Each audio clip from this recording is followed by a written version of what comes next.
અત્યારે સવારે સાંજે 8 વાગે મારે શૈલેષભાઈ સાથે પણ વાત થઈ, ધારાસભ્ય ઇમરાન ખેડાવાલા સાથે પણ વાત થઈ કે અમારી રોહિત સમાજને ટિકિટ મળવી જોઈએ. એ લોકોએ બાઈ ચારણી કરીને એકબીજા ઉપર આ પ્રશ્ન ઢોળેલો છે. વર્ષોથી અમારો બહેરામપુરા વોર્ડ એટલે કોંગ્રેસનો ગઢ કહેવાય. એમાં ભારતીય જનતા પાર્ટી કે બીજી કોઈ પણ પાર્ટી ફાવતી નથી. છતાં પણ આ લોકોએ એક અસામાજિક તત્વને ટિકિટ આપી અને રોહિત સમાજ સાથે બહુ ઘોર અન્યાય કર્યો છે. જો આનો તાકીદે નિર્ણય નહીં આવે તો અમે કોંગ્રેસ પાર્ટીમાંથી તમામ સમાજના લોકો આમાંથી નીકળી જઈશું. ચાલીએ સોસાયટીએ જ્યાં જાગે ત્યાં અમે કોંગ્રેસને બહિષ્કારના બોર્ડ મારીશું.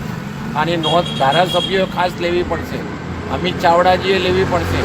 હજુ સમય છે આપણી પાસે નિર્ણય બદલવાનો.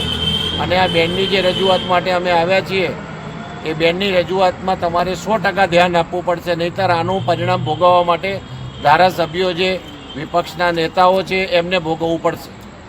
અમારે આ સમાજના તમામ આગેવાનો મારી સાથે અત્યારે ઉપસ્થિત છે. શૈલેષભાઈના ઘરે આવ્યા છીએ. શૈલેષભાઈના ઘરની બાજુમાંથી જ હું રજૂઆત કરું છું અને હજુ સમય આપું છું રાતના 12 વાગ્યા સુધીનો કે આમાંથી ફેરબદલી કરીને બેનને ટિકિટ મળે કોંગ્રેસ પાર્ટી તરફથી. એ મારી વિનંતી છે.